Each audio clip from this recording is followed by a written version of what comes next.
Two scuba divers are exploring a remote tropical dive site. But when strong currents carry them away from their boat, they're left stranded 20 miles from land. What was that? It's coming right up! With no sign of rescue, they have only each other to keep themselves alive. Exhausted, dehydrated, and in a state of constant terror, how long can they survive before they're taken by the sea or the sharks?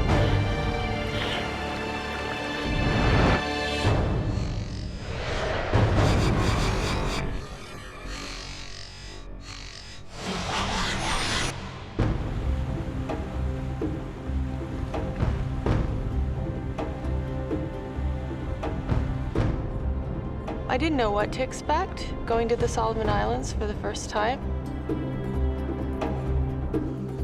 I remember getting off the plane and thinking how awfully hot it was. 35-year-old Melissa Armstrong was a hotel manager in Toronto.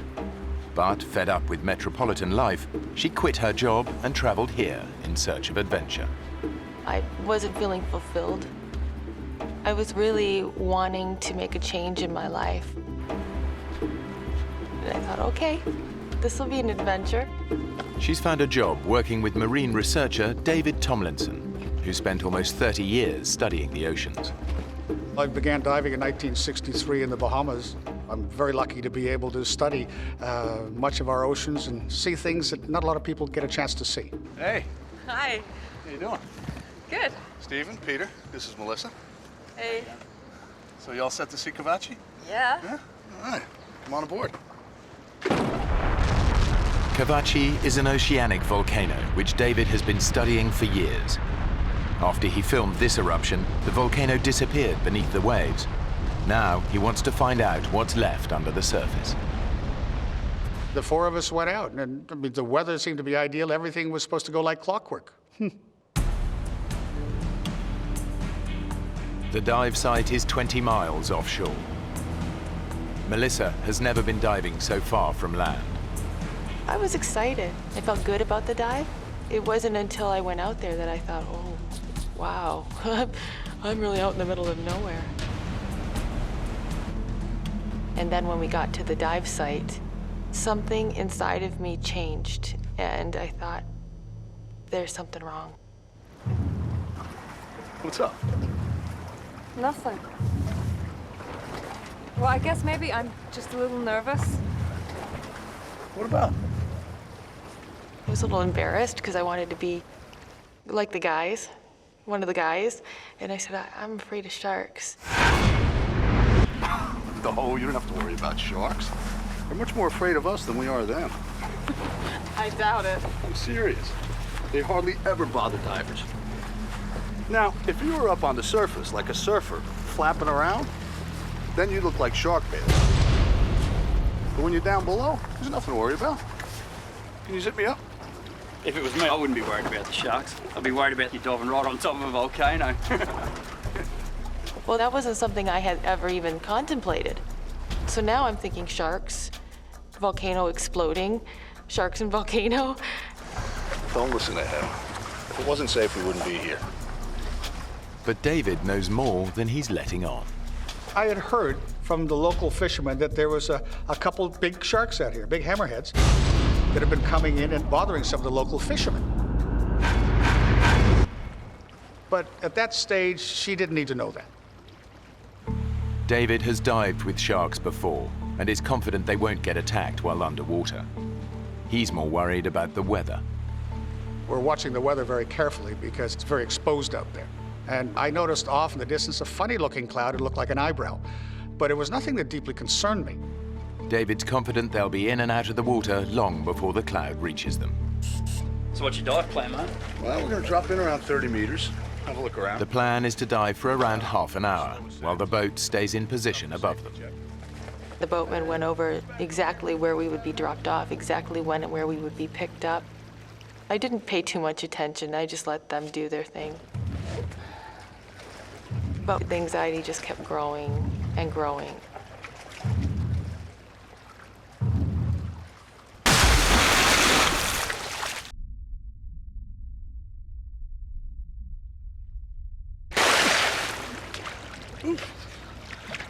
Come on in, the water's fantastic.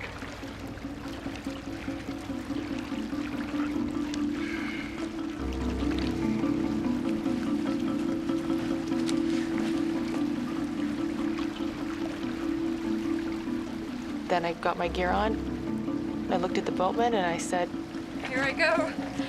Say a prayer for me. and I thought, well, why did I say that?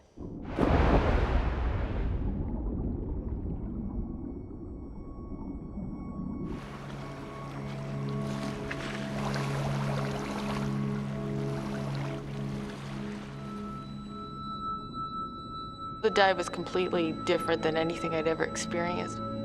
It was amazing. We started going through this white haze. It was quite dreamlike, and there were bubbles funneling up around us coming from the vents of Kavachi. The volcano is out of sight beneath the divers, far deeper than they can safely descend. All they can see are clouds of sulfur dioxide rising towards them from below. It was such an amazing celestial scene. It was just breathtaking.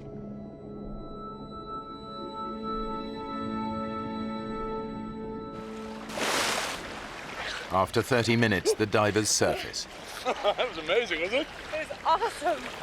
The weather has changed dramatically. The dark cloud David spotted earlier is now above them. God, it's really choppy now. Yeah.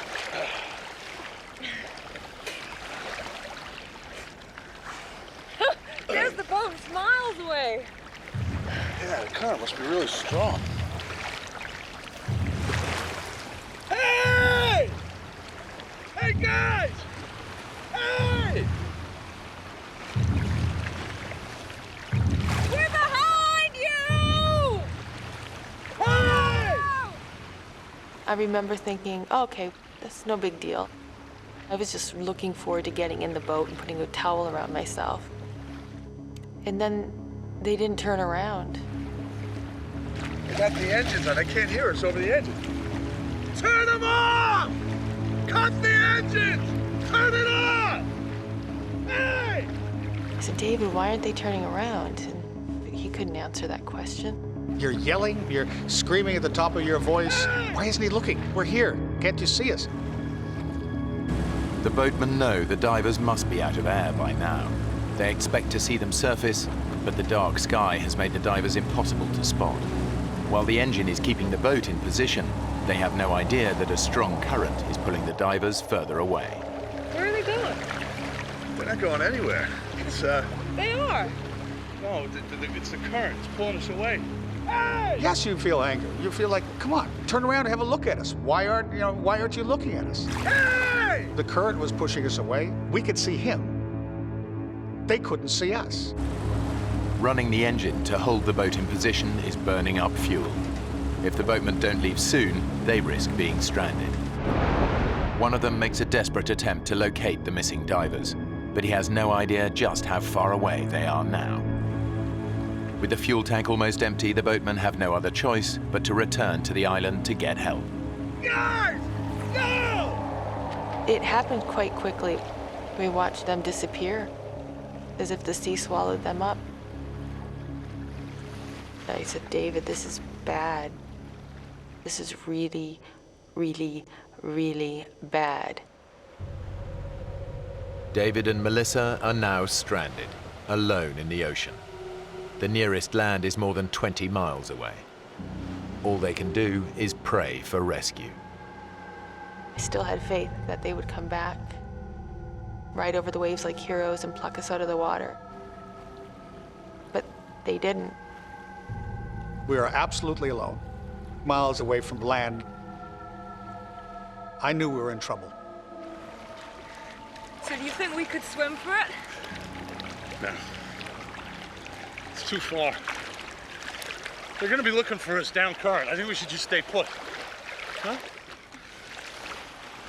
I said, let's not ruin the chance of them finding us, because the boat driver was the only one that knew we were in trouble, and he knew that if he'd come looking for us, he'd come down current. So we were going to stay down current. How do you know they're coming back? Well, if they went to get gas, it's an hour there.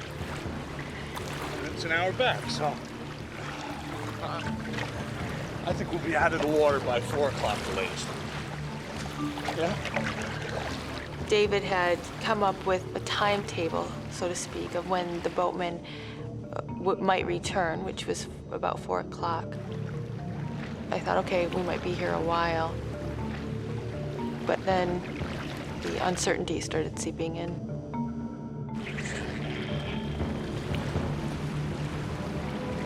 David, are you looking for something? Just being aware, that's all. I really, really, really do not want to get eaten by sharks. Hey, you need to calm down. I think at that point, a bit of anger was coming in. He should have known better. How could we be in this situation? Please don't tell me to calm down. We're in the middle of the ocean. You've lost that boat. I think I have the right to vent here. I won't say what I said, but I swore a little bit. Melissa's reacting as one might expect. She had a little bit of a dummy spit, and she was swearing profusely. She's relying on me to ensure that everything went smoothly. And at that stage, I'd shot myself in the foot, big time. And it just was turning sour as the moments went on. David and Melissa ignore each other, forgetting they're floating in a powerful current. David! David! The current pushes that far away. It was scary. Come here. We had to try to swim against a knot to a knot and a half current. Swim to me.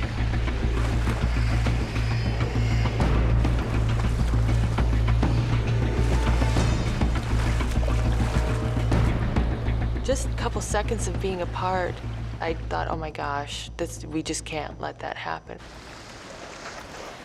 I took her regulator, shoved it in through my BC, which was an easy way of making sure that we didn't get separated. Because separation in a scenario like that can be deadly. Not that I'm not a control freak, but I had to help stay in control for us to survive. David said, let's just conserve our energy. That's the most important thing right now. So the plan was that I would wrap my legs around his waist and my arms around his neck. So his face was right here. But I didn't want to look at his face. I didn't want to be in that situation. I didn't want to be in the middle of the ocean. But what choice did I have? Hey! Hey! 20 miles away, the boatmen get back to the island and raise the alarm. Lost 2 divers out there. The locals know the seas around here well. They've all heard the stories of giant hammerhead sharks preying on fishermen. They know they may not have long, and search parties race out on the hunt for the missing divers. David and Melissa can only hope that help is on its way.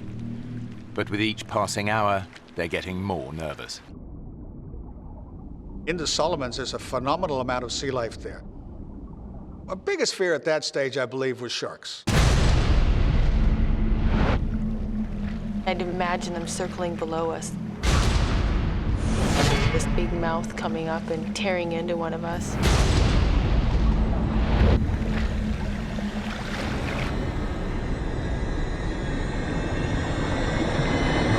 What was that? What? Was that you? What? Something's on my leg. Ah! Get it off! It's my gauge. It's my gauge. Look, get it off I'm me! trying. Would you stop kicking? Look, there's nothing down there. There's everything down there. If there's anything dangerous down there. Like sharks, you mean? Yeah. Just say it! Yeah, and you keep kicking and splashing, they're sure as heck gonna come and check us out, right? All I could think about was sharks.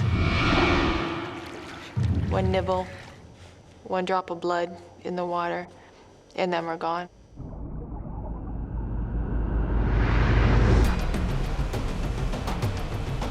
The search parties have finally reached Kavachi, but they have no idea that David and Melissa have already drifted miles away in the current. They continue to search above the volcano.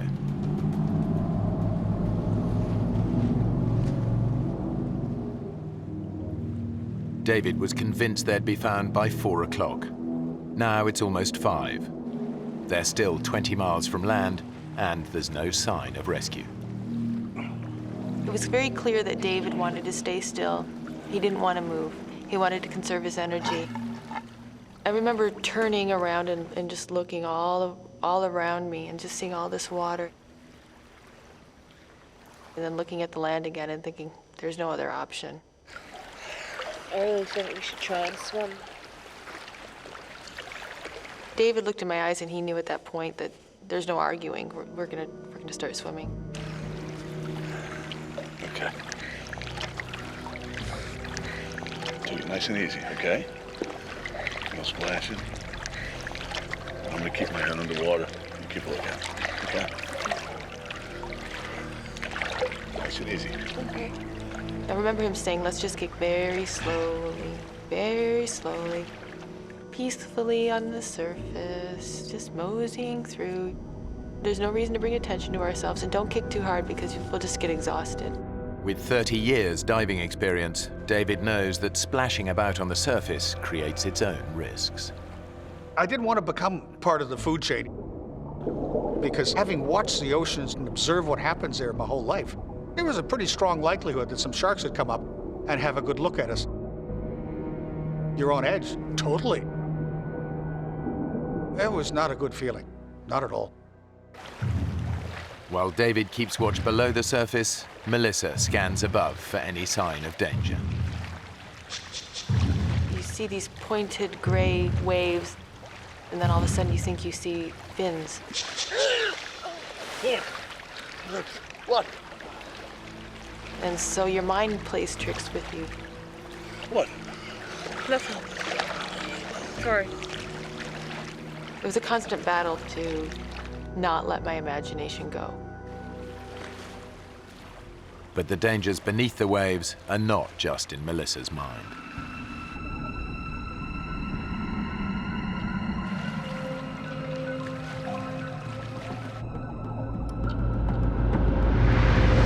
Ow! Something gripped me! What? Where? What? Ow! Then I looked in the water, and there were millions of these little globs, little translucent balls. Oh, jellyfish! All right, look, they hurt. They're not gonna kill you, okay? Swim through them.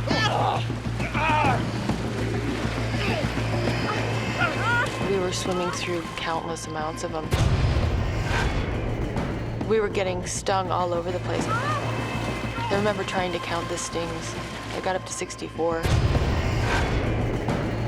But then it all blended into one. It was just the zapping pain that was shooting through my entire body. Oh, my lip is killing me. My hands are on fire! That's okay. I'll go down in about an hour. Are you okay to go on? Yeah. Yeah?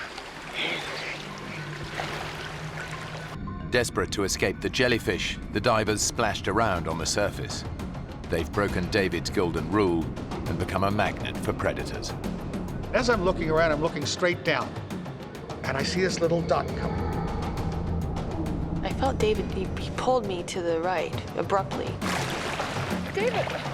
David, what are you doing? And I pulled back, and he pulled me, and I'm like, what?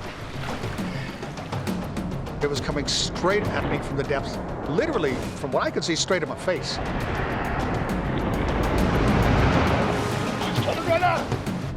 It was this huge, ugly barracuda, probably 5.5 feet. They can be very aggressive, and they have been known to attack people before. David knows the great barracuda has a ferocious bite. All he has to do is hit me in my hand, my arm, my leg. If I start bleeding, I've got another major problem. I've got a problem with sharks. Against two sets of razor-sharp teeth, David's only defense is his camera. I needed something to ram and protect us. That was the first thing to use.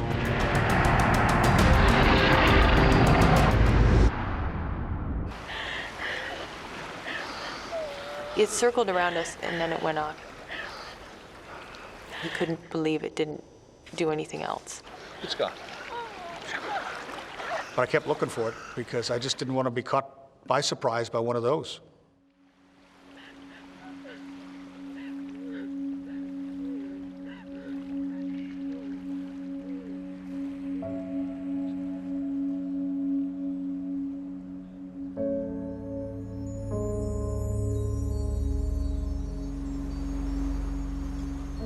With daylight fading, the search parties have no choice but to return to the island. They've spent over 6 hours searching for the missing divers.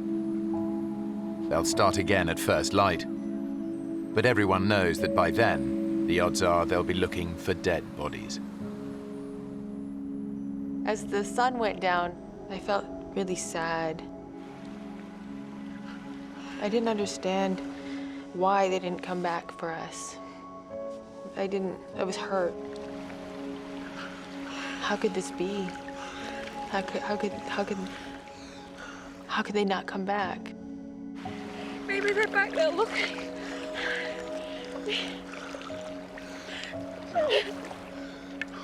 We should just keep swimming. Oh, come on, we're covering good ground. Outwardly, you're bold and brave, and you're sort of smiling, and inside, you're packing it.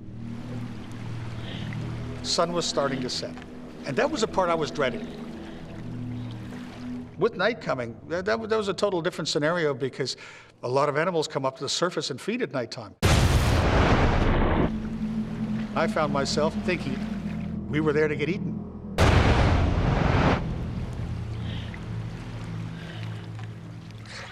Despite David's fears, they're still 15 miles from land. Their only option is to keep swimming.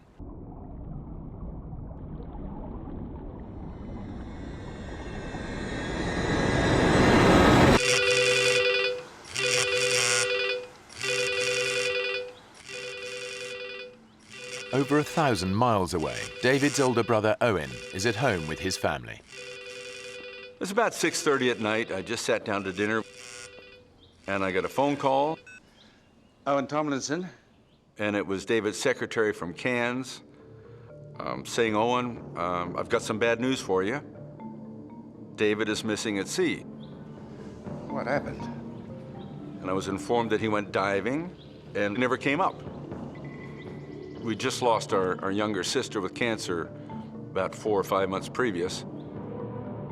My first thought was my 90-year-old mother, whether she could handle the shock of possibly having lost another of her children. So that was very traumatic in that regard. Okay, I'll get there as soon as I can. Thanks for the call. As David's brother, of course, the family bond is strong that your first reaction is, what can I do to fix it? Hello. Yeah, I'd like a flight to the Solomon Islands. The first flight available was 3:30 in the morning, 8 hours and a bit off.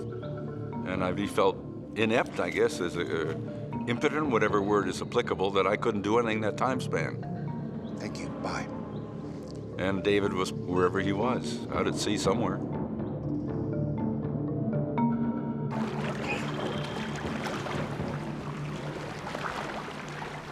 As night started wrapping itself around us, it was completely terrifying.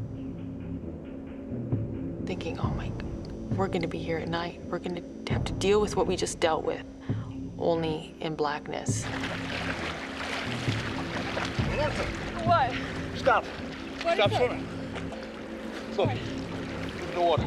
All of a sudden, I find that every time we move our arm or our leg, the water's glowing. Wow! The mysterious light is caused by microscopic plankton in the water. Any sudden movement makes them glow. Stop. Stop. But it's beautiful. Yeah. We move, we get seen, huh? That really stopped us from swimming because I said, Melissa, we can't keep swimming now because we're gonna, it's lighting up around us. Something's gonna see us. But when the divers stop swimming, their body temperature plummets. I was just shaking so hard. I was so cold. You've got nothing to stand on. There's nothing to sit down on. I just wanted to be out of the water. I wanted something to float by so I could climb on top of it so that I wouldn't have this pressure on my body because it was so consuming and uncomfortable. I was trying to recharge her batteries, allowing her to stretch out and just try to use a minimum amount of energy, but enough to keep herself warm. We're really getting rather tired. We can't sleep. We don't dare sleep because if we fall asleep, we could drown.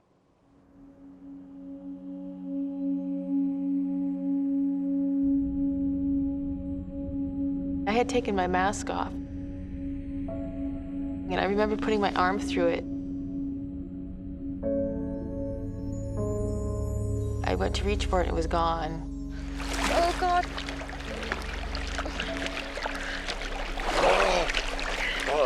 Can you see it?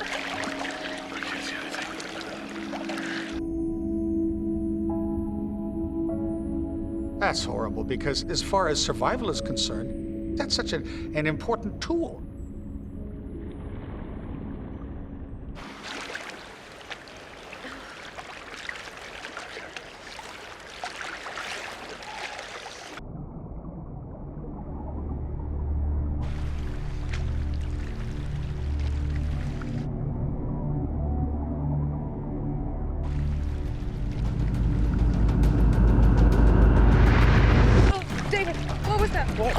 Something just touched my leg.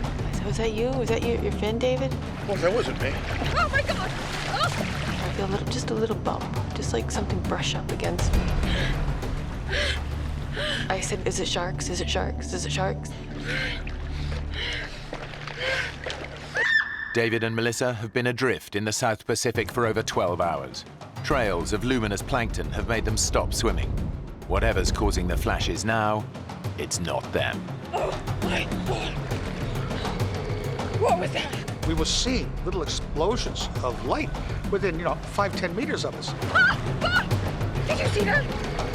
There'd be a flicker of light, and then another one, and then another one. What sort of fish they were, I don't know. Any minute, you expect something's gonna hit you. Oh my God! Ah! Your fear is unbelievable.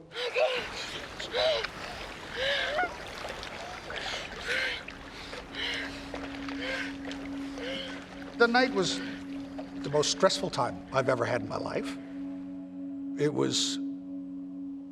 It's as far as your emotional lows are concerned, that'd have to rank up there with them, because I've never been so hopeless. Every minute that we're out there, you become less convinced that we're gonna get out of it. We're in a really bad place here. I don't know what's gonna happen. Part of what we went through was discussing what we pass on if I don't survive. Tell my kids I love them. And my family. It's scary. Oh.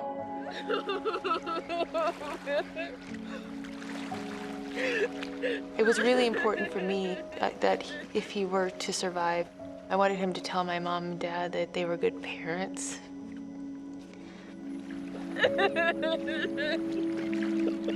He started crying and he said, "You're gonna live to be very old. You're gonna have children." And that was hard.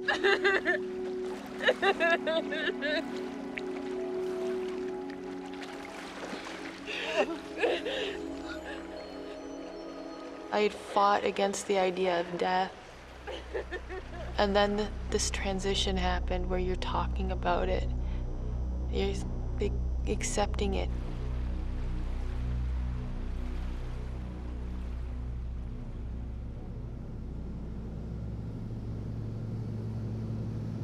David and Melissa were 19 miles out at sea. I'm looking out the windows of my plane and it's black. And I'm thinking they're down there in the water somewhere and it's black. You really feel very useless because there's nothing you can do. A lot runs through your mind, it really does. I kept thinking that this is kind of like a bad dream and everything will, you'll wake up and everything will be just the way it was. Obviously, I hope he's alive and he's floating somewhere. If not, what do I do? How do I bring a body back?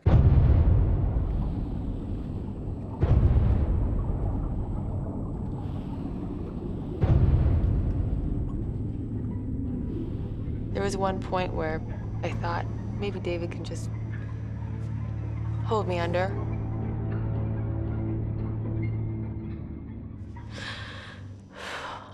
And I couldn't allow myself to die that way. I couldn't do that to my family. I couldn't dishonor them. I couldn't do it. Or I just said, David, I don't care. I don't care if I die. I gotta die trying. I'm not gonna lay here anymore. Gotta swim. We gotta swim.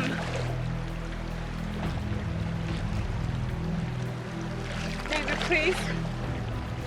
Please.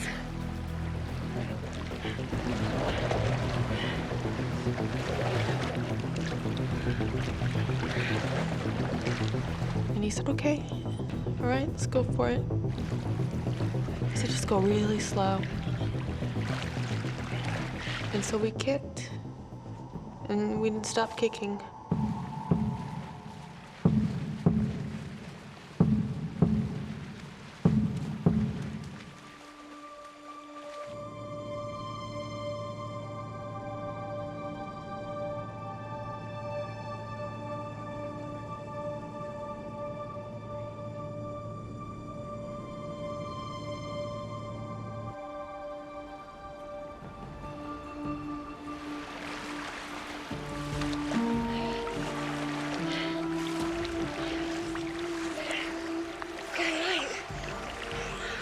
After living through that darkness and then seeing the light, it just changed. It just gave me something I didn't have.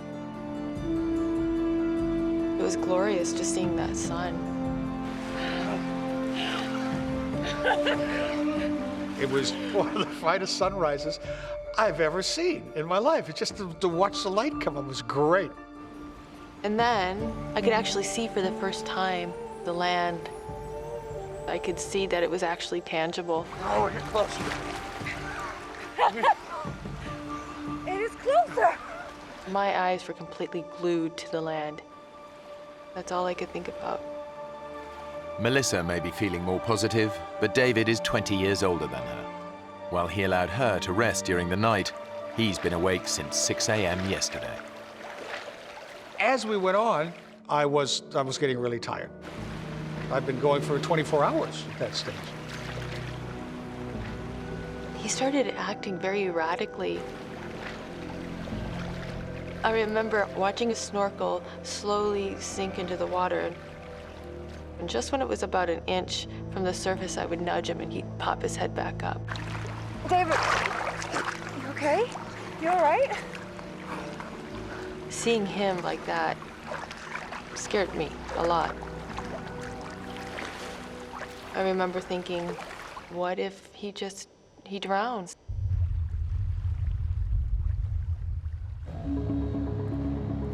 David's brother, Owen, has finally reached the Solomon Islands. Even though there's no official search and rescue, there is a helicopter service, but it's a private company. When we got the helicopter chartering service, they weren't really sitting around waiting for me. They were doing other things.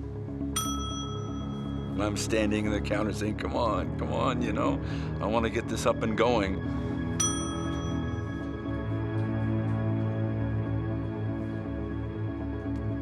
Hi. Yes, sir. I need a helicopter as soon as possible. Okay, what for? My brother's gone missing near Kavachi. I'll have to talk to my boss first. So if you'd like to take a seat, then I'll just be right back.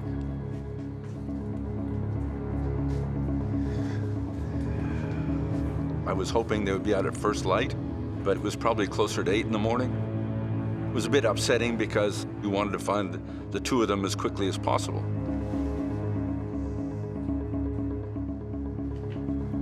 Mr. Tomlinson, good news. We've got a chopper on standby for you. Oh, that's great. And I said, well, get them out there, get them going. But unfortunately, we're a commercial operation, so I'm gonna have some form of payment up front so we can get you in the air. I had no idea what the currency in the Solomons was, and I certainly didn't have a suitcase full of whatever currency they would accept. This do? That'll be fine. 1 minute. So the good old plastic came in handy, and it worked. Okay, boys, we're right to go. All Owen can do now is wait. David and Melissa have swum 14 miles without rest, food, or fresh water. They're still 6 miles from land, and the tropical sun is beating down on them relentlessly. I was so grateful the sun came up, but it was also a blessing and a curse because I could feel the side of my face burning, and I remember trying to put my head in the water to cool it off for a little bit. My lips were so raw and swollen, and now the sun was burning them, so they were starting to blister. My skin was wrinkly and flaking. You feel like you're slowly getting eaten by salt water. David is both physically and mentally exhausted. I was dehydrated, I was starving. I was running on less than empty at that stage.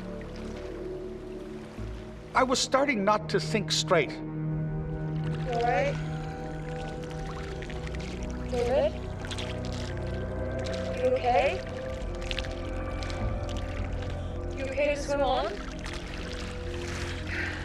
I remember him looking at the land and saying, "Oh, look at those condominiums."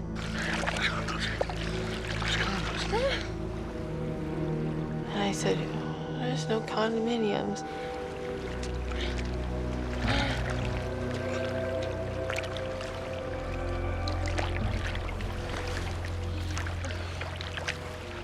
That's really when I realized he was fading. He wasn't making any sense.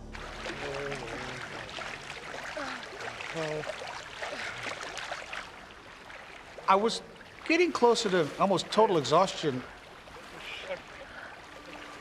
And all of a sudden, we finally heard it. It's a helicopter! That wakes you up fast. It's the helicopter chartered by David's brother. Rescue is finally in sight. Oh, it was the most beautiful thing I've ever seen in my life. It was amazing, and here it comes, and we waved and did all the right things. But we're wearing suits that are black and blue. We don't stick out. We need something reflective. Over here! Find something reflective. Hey! We've made it through this hellish night. The sharks didn't get us. Yay, here's the helicopter, and they're here to save us, and everything's gonna be okay. And they got closer and closer, and we're trying to signal, and then they turned.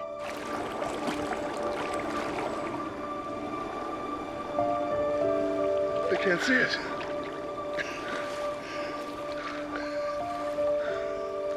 And then they went off.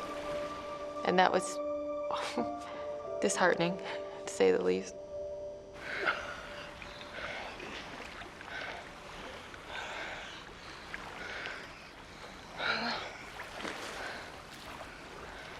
Then we just pressed on towards land. Let's swim. Come on. Because there's no other choice but to keep going. The exhausted divers are only 4 miles from land. But for David, this is the most terrifying part of the entire journey. I didn't totally mention to Melissa at that stage that I believe the greatest fear we're going to have is that last bit, right in close to the shore, because it's an area I wanted to fish, because there's so much sea life there, including your upper major predators. And at the same time, I didn't tell her about 2 big 20-plus foot hammerheads that I heard about that had been bothering the fishermen. So that deeply concerned me, but she didn't need to know that. But what David doesn't know is that his fins have been chafing his ankles. He's now bleeding profusely. Hammerhead sharks can smell 1 drop of blood in 1,000,000 drops of seawater. It's only a matter of time before David attracts attention.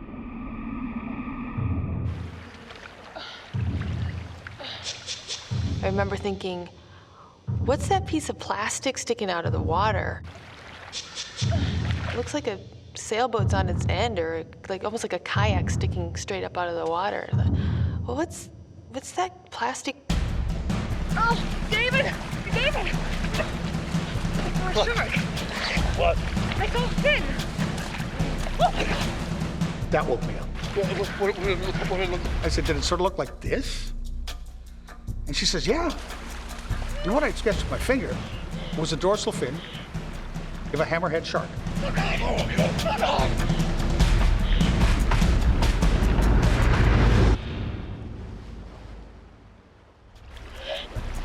Just offshore, they've spotted a hammerhead shark.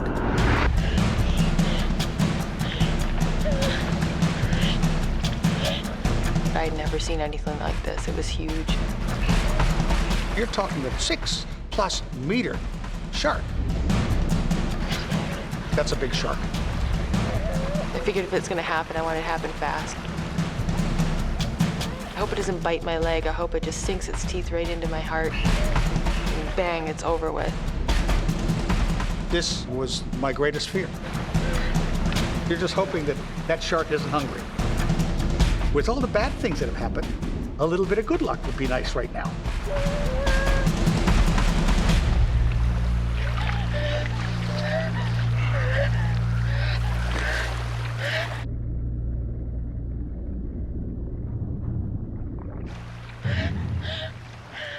The hardest problem is that you know it's still nearby. You're still waiting in the back of your mind, it's going to sneak up on you. The divers make a last desperate attempt to reach land. After 26 hours in the ocean and an agonizing 20-mile swim, they're finally just a few hundred yards from their goal.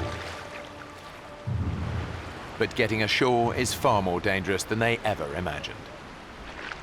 This wasn't a sandy beach that we would float up to gently.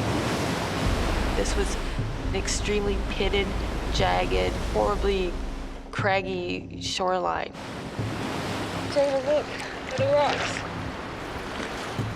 I knew that with our bodies being so soft, so pliable, our skin just being mushy, all I could think of was how badly we're gonna be torn up. 26 hours in the water has taken its toll on their skin. I looked at my hands, and my hands were just unbelievably wrinkled from being in the water for so long. And right in the corner of my thumb, just where my nail meets, a bit of flesh had fallen off. At that stage, our flesh is so soft from being in the water so long, it's not going to take much to hurt ourselves badly. It just takes a little piece of rock that's sticking up, and it's going straight through you. The rocks could be lethal, but the shark might return at any moment. It's a do-or-die decision. Give me your vest. I discussed with Melissa exactly what we're going to do. We've worked out a plan. Put that out in front of you. The body surfing on these, okay? So now I'm thinking, how on earth we're going to body surf and survive?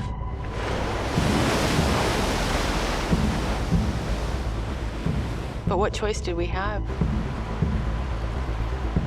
It was completely terrifying. We're 100 meters from the shoreline, but the odds were that we weren't going to survive. You ready?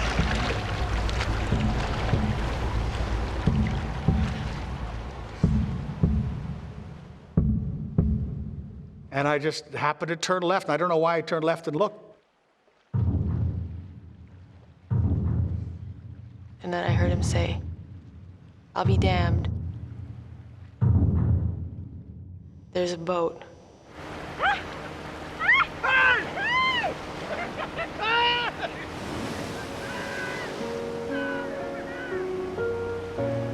It was unbelievable. It couldn't have been at a more beautiful time.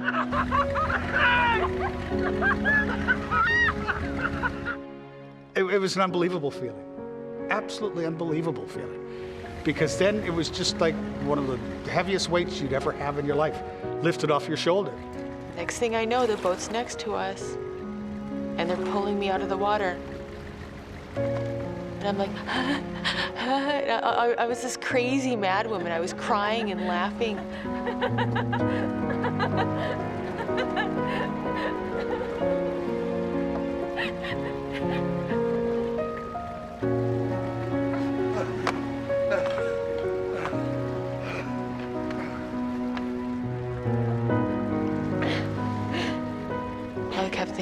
was just lost at sea.